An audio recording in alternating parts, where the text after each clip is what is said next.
You can observe the pending state of a server function call with the useTransition hook that we have also previously covered in our React course. We've simplified our UI to only show the thumbs up option. We start off by bringing the useTransition hook from React. We invoke this within our client component and it returns a tuple of two items.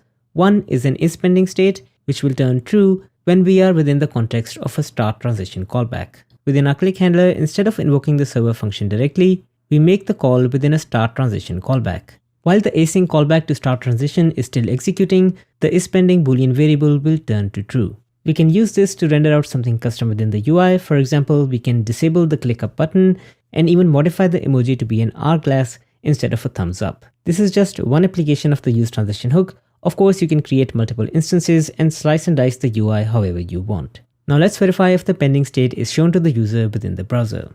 When we click the thumbs up button, the transition starts, the isPending turns to true, the button is disabled and the icon is changed, and once it completes, the count is incremented and the button returns to thumbs up.